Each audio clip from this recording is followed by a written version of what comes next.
어린 새끼새가 둥지 안에 있을 때에는 자신이 어미새처럼 날개의 힘으로 살아갈 것이다 라고 하는 것을 도무지 생각을 하지 못합니다.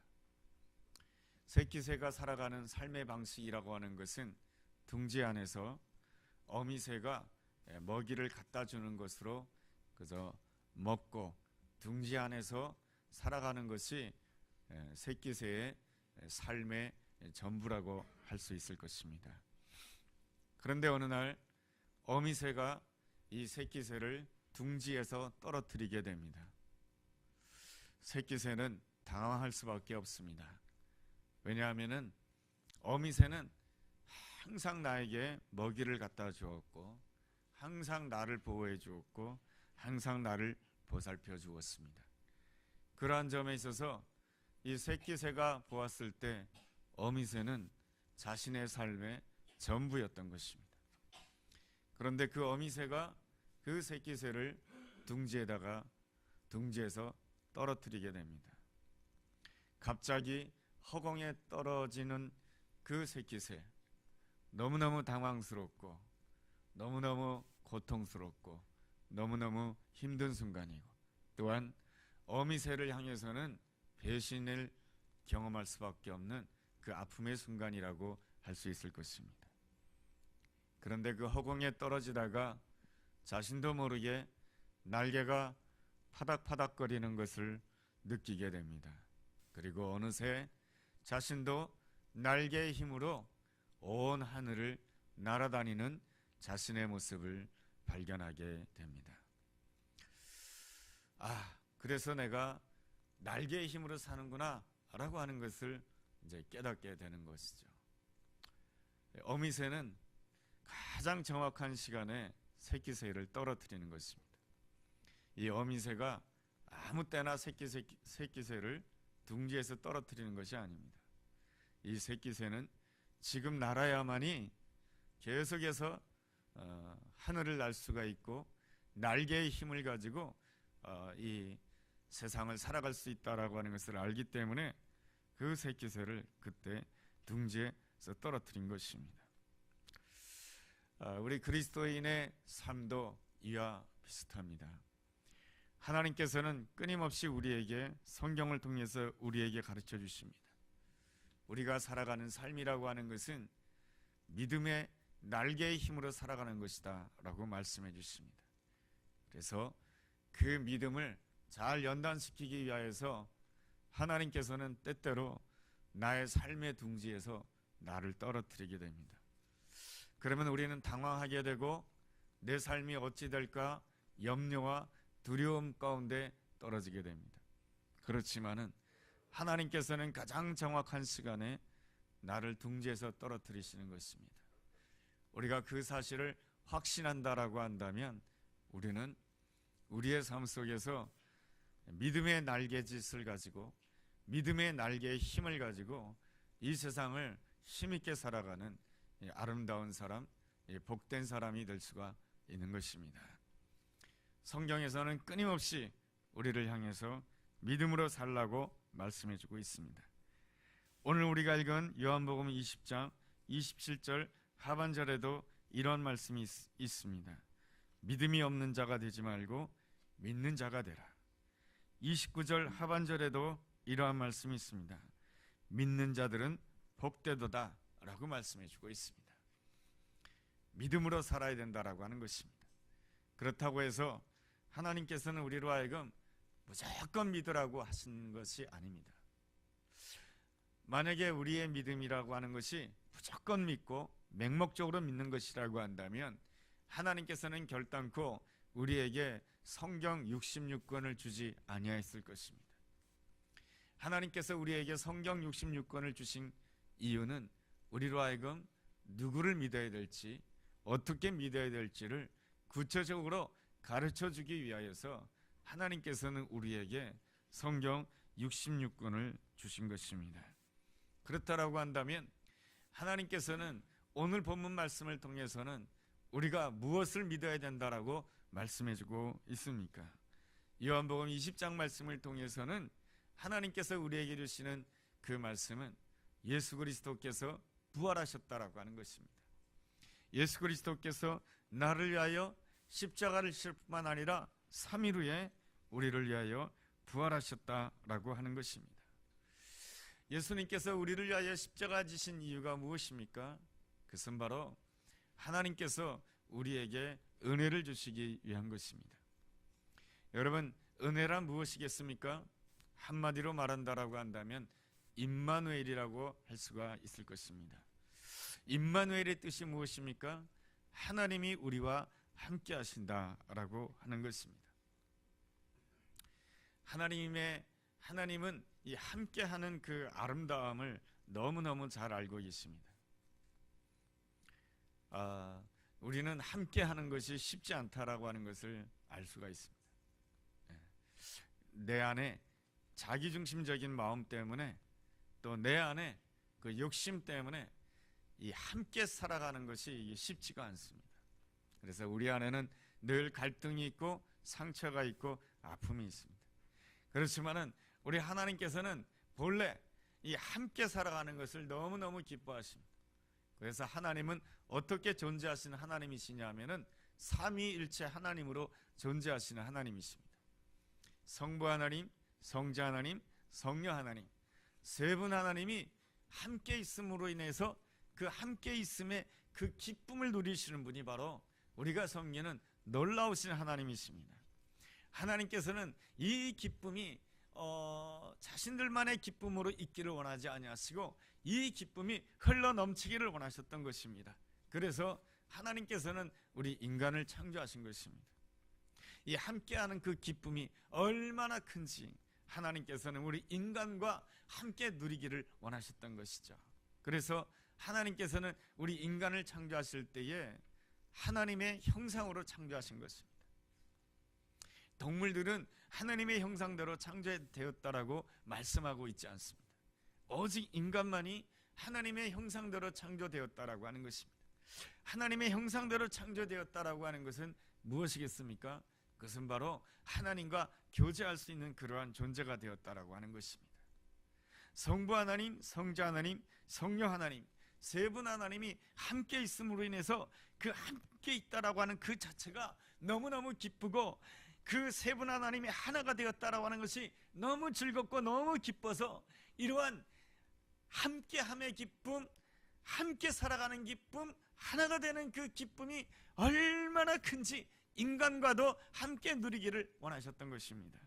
그래서 하나님께서는 늘 우리와 함께하기를 기뻐하시는 하나님이십니다. 그런데 우리가 그 하나님을 향하여서 하나님 사랑합니다, 내가 하나님과 함께 있고 싶습니다 라고 하는 그 순간 하나님께서는 우리를 향해서 얼마나 기뻐하시는지 스바냐 3장 17절에서는 이렇게 말씀해 주고 있습니다. 너희 하나님 여호와가 너희 가운데 계시니 그는 구원을 베푸실 전능자시라. 그가 너로 말미암아 기쁨을 이기지 못하시며 너를 잠잠히 사랑하시며 너로 말미암아 즐거이 부르며 기뻐하시리라.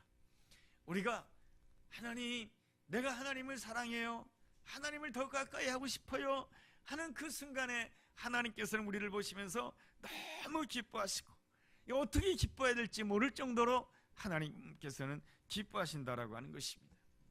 하나님께서는 이렇듯 우리와 함께 하기를 원하시는 좋으신 하나님이십니다. 그래서 하나님께서는 우리에게 무엇을 주셨냐면은 갈망을 주신 것입니다. 우리에게 이 갈망이 있음으로 인하여서 이 하나님을 향하도록 한 것입니다. 우리 인간의 갈망을 8가지로 정리해 볼 수가 있습니다. 여러분 주보 안에 보면은 그 8가지 갈망을 이렇게 기록해 놨습니다. 주보 안에 있는 내용을 보면서 제가 한번 읽어보겠습니다. 그 1번에 보면은 그 중간 부분에 보면 8가지 내용을 기록해 놨습니다.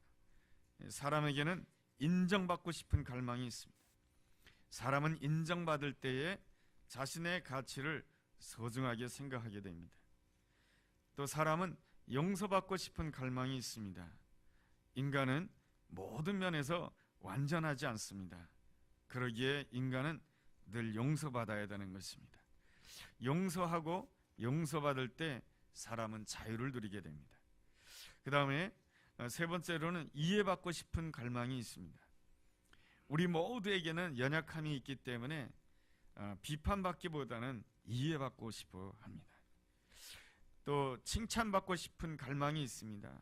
무엇인가를 잘했을 때에 확인받고 싶어 합니다. 칭찬받을 때에 사람은 더 잘하고 싶은 마음이 생기게 됩니다. 격려받기를 원하는 갈망이 있습니다. 우리 앞에는 생각하지 못했던 여러 가지 장애물이 있습니다. 그러므로 격려를 받아야 장애물을 잘 넘어서서 전진할 수가 있는 것입니다. 존중받기를 원하는 갈망이 있습니다. 어떤 좋은 결과물을 내었기 때문에 존중받기보다는 나 자신 존재 자체로 존중받기를 원합니다. 또한 필요한 존재가 되고 싶은 갈망이 있습니다. 사람은 필요한 존재가 되었을 때 삶의 의미를 가지게 됩니다. 이렇듯 우리 영혼에는 갈망이라고 하는 것이 있습니다.